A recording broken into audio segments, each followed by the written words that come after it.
Hello, Pisces. Welcome back for your weekly reading. It is the supermoon today, and I apologize I'm not showing myself. I went to the pool yesterday, and I got really burnt, and I'm not able to wear my undergarments. And I don't know, I'm a modest person, and I don't really like showing myself off like that, and I don't feel comfortable not wearing a bra and showing myself on camera, okay? I just don't. The answers you need are coming. Look at the bigger picture. Okay. Somebody here is getting stuck in the nitty gritty mundane details of a personal circumstance that's been painful. And that is causing undue fears. You know what it is? It's almost like Source is giving you the big, okay, I'm hearing what the bigger picture is. You know.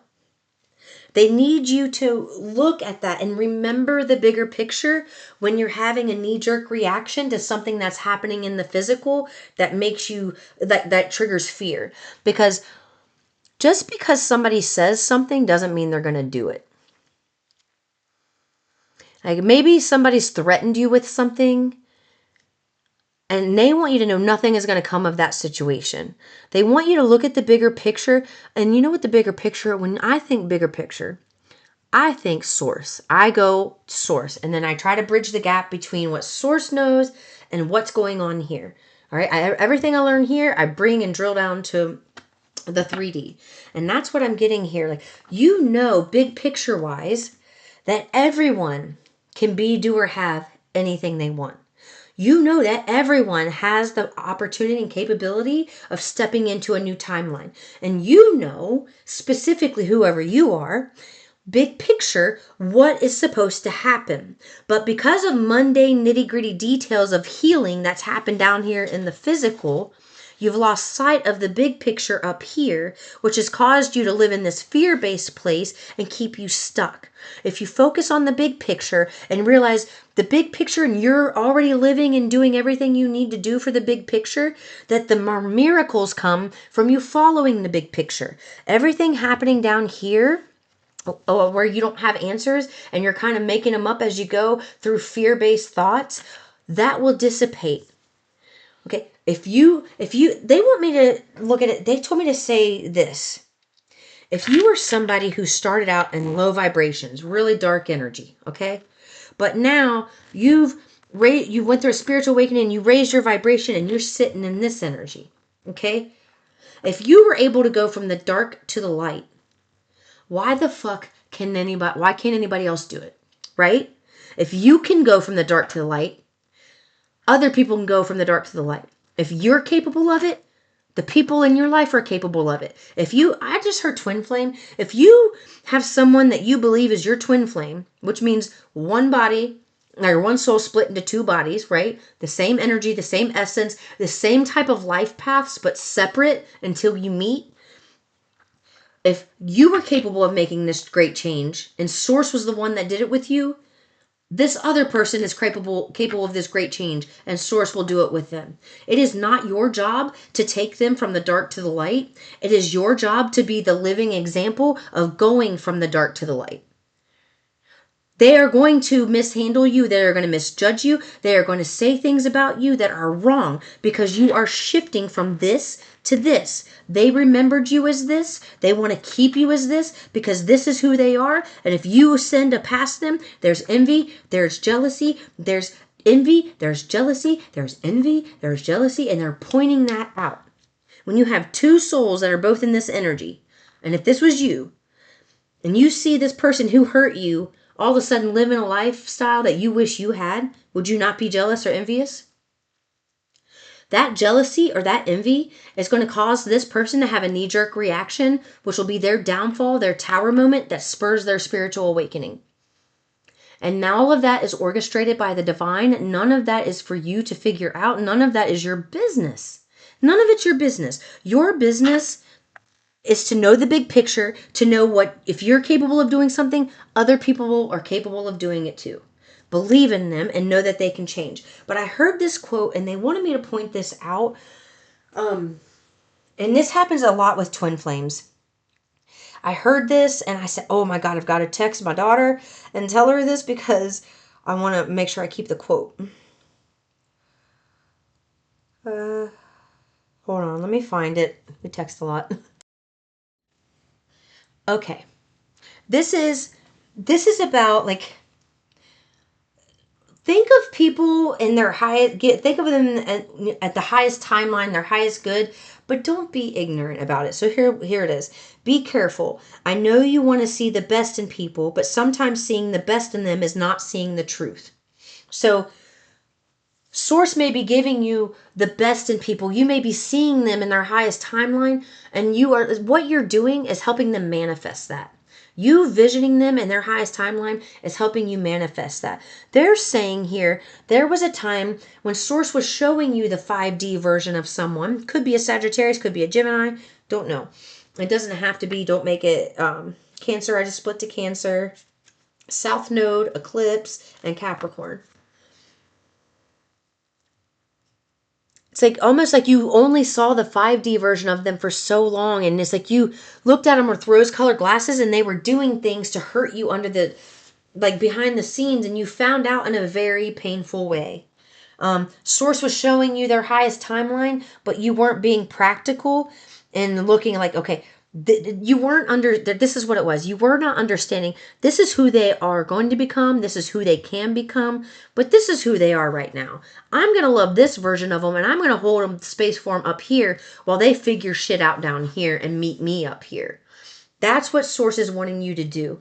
So it's like, they don't want you looking at everybody and seeing the absolute best in them and ignoring the bad stuff, because when you ignore the bad stuff, you end up making decisions that hurt you out of that, and they don't want you doing that. The answers you need are coming. They want me to read the book on that, which is right. Ooh, this stayed. When I look at your pictures, I feel lost in your eyes.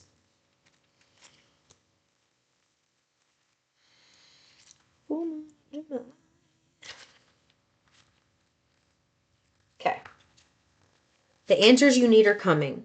The card is a reminder that it's time to speak your truth, but remember that your words have consequences and impact your listener.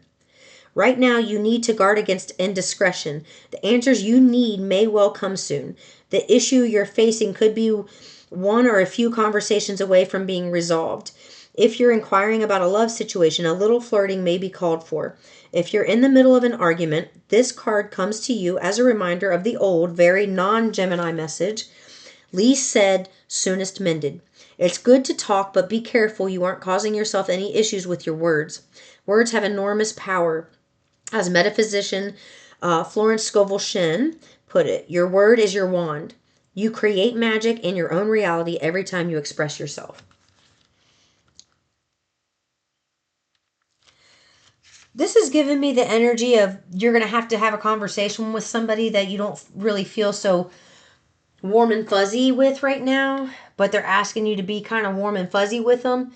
It's like you catch more flies with honey than shit type of thing is what I'm getting.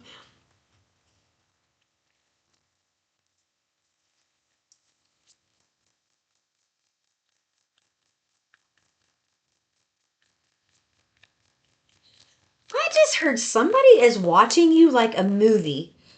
Somebody, this is interesting. So it's on, you know what? It kind of gives me the Truman Show vibe, where somebody's watching you live out your lifestyle, and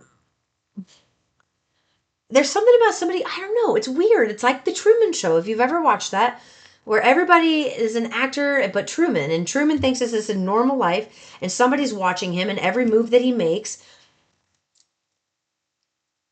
But there's something, it's like somebody's watching your growth. Somebody's watching you go from, what? Say that again? What? I'm literally seeing a tiny little worker ant. Somebody's seeing you go from a tiny little worker ant, and you're spinning into like this big king or queen ant that, you know, like the movie Ants.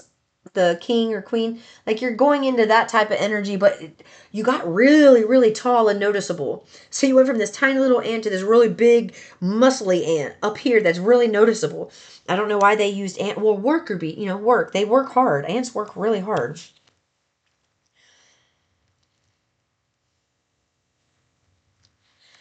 Contract. They told me contract. For that Two of Wands, I got contract. Three of Pentacles at the bottom, collaboration. Okay, so one path, and now they're giving me pathway. I heard pathway. So you are being offered one. So one pathway offers you a contract of some sort that you want. The other pathway offers you destruction and demise. And Source is saying the reason your paths are like that is because Source didn't want you to have many choices to choose from, because there is one choice they want you to take, which is that specific contract.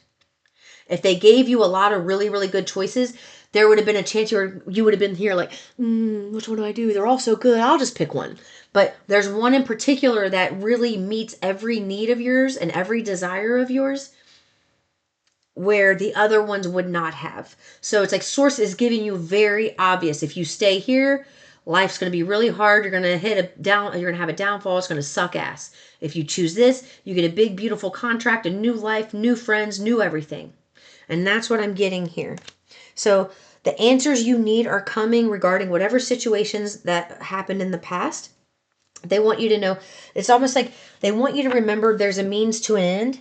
And in the future, you have the Eight of Wands card coming out. This is futuristic. It came out over here. The Ten of Cups came out. They're saying once you make this decision to go towards the path that leads to some type of contract, it's like you, on the journey there, you're going to feel like this. You're going to feel peace. You're going to find, there are going to be small little changes you make throughout your day that bring about peace, to a point that you're going to go from peace in this activity to peace in this activity to peace in this activity, peace in this activity. And then when somebody comes along that's not peaceful and they do something, it's going to be like a very big sore thumb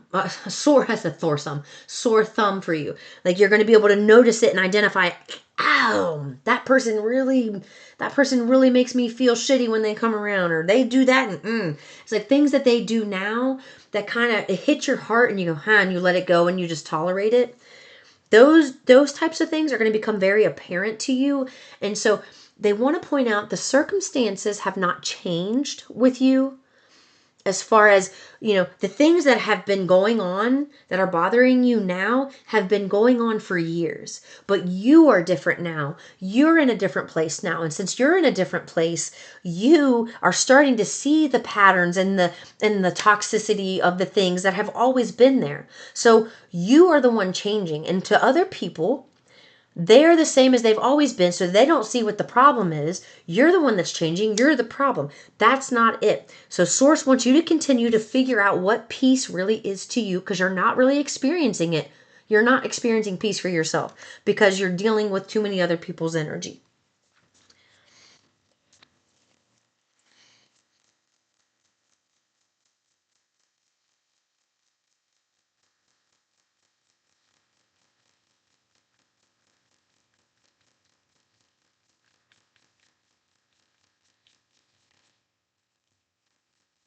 Yeah, it's something to do with the past.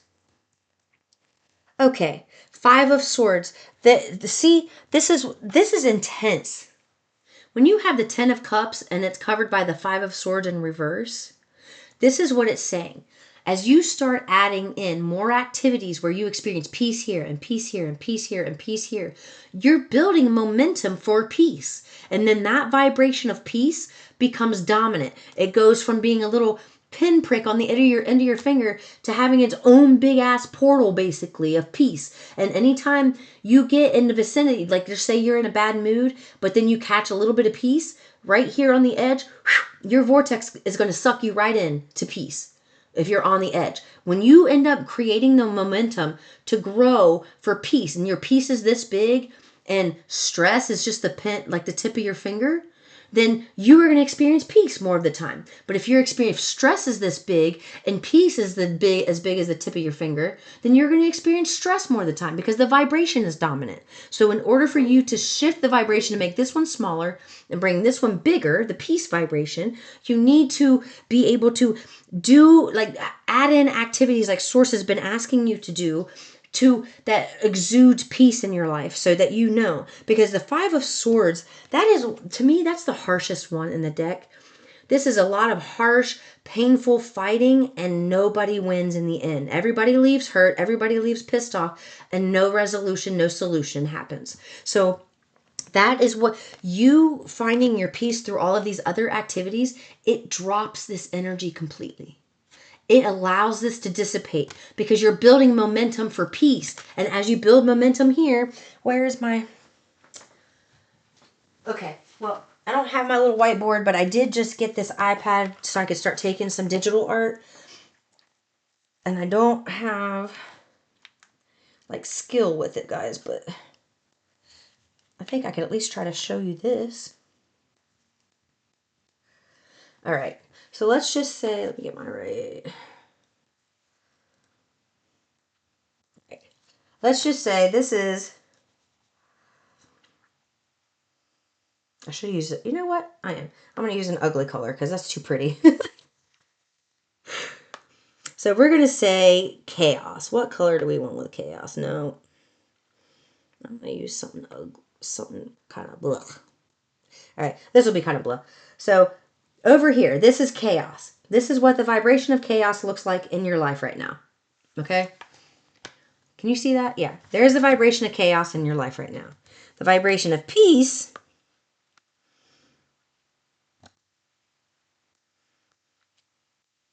looks like that.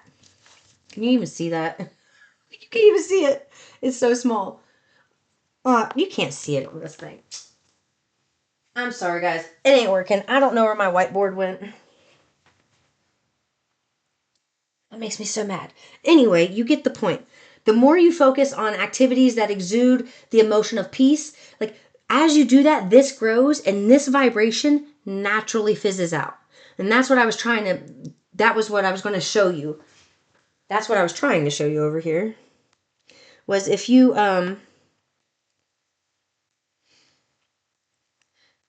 like, let's just say that's peace. You see the difference in the size there? As you start focusing on the peace over here, this chaos naturally starts getting holes in it. And then when you focus on the peace over here, this gets bigger, and then this naturally gets smaller. You see that? As you focus over here, you're adding activities, you're creating more momentum. This has naturally getting smaller because your focus can only go in one place. And if your focus is over here the majority of the time, then this stifles out. It's kind of like why you forget, like you can't remember where you left your keys, or you can't remember, there's a lot of memories in your childhood you can't remember. There's reasons, because you haven't thought about it in a long time. But what memories do you remember? You remember the ones that have really intense emotional reactions. And that's what they're trying to do, is they're trying to dissipate the old painful experiences that had intense emotional reactions and replace it with peace. And in order to do that, there's certain actions of activities you need to take in order to bring that peace about. They do want me to talk about the Six of Cups and look at the bigger picture. Oh, they want me to keep the Eight of Wands too.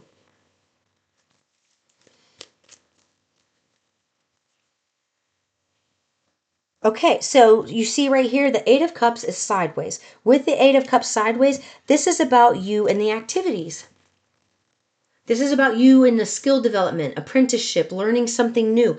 Whatever this is, it's like sometimes you do it and sometimes you don't. So you're not, and when you do this, when you start, you take this Eight of Pentacles and you have it upright by taking action on those things that exude peace, it naturally heals things from the past.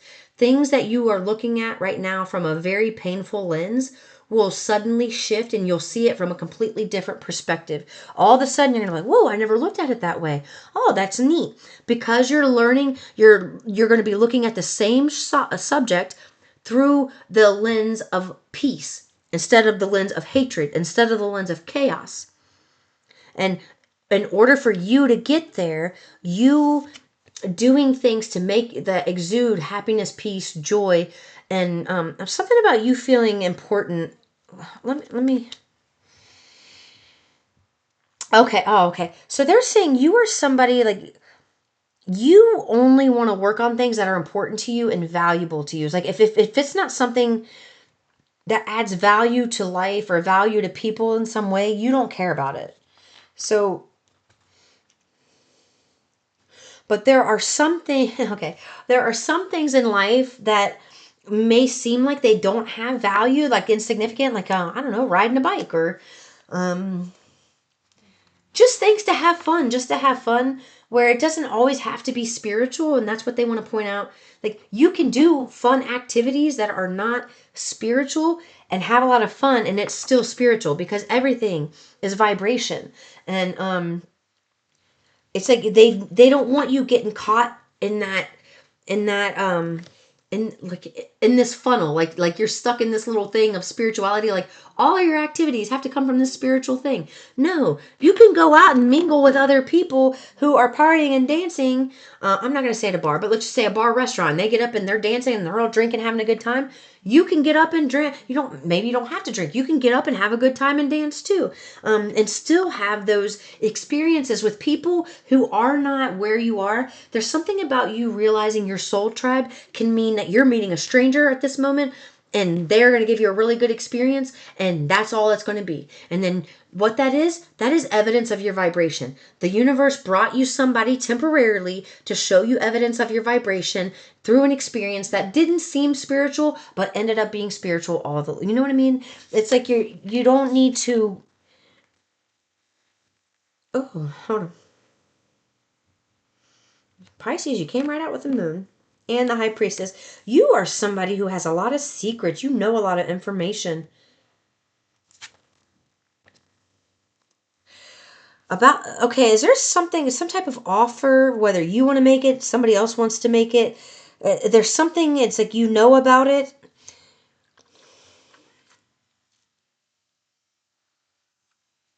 My daughter's singing and just sound like a squawking pigeon. Oh, that's funny. They want you to pay attention to the signs, synchronicities that you are seeing, and quit. They want you to quit being flippant about them, as in, yeah, right, that's not going to happen.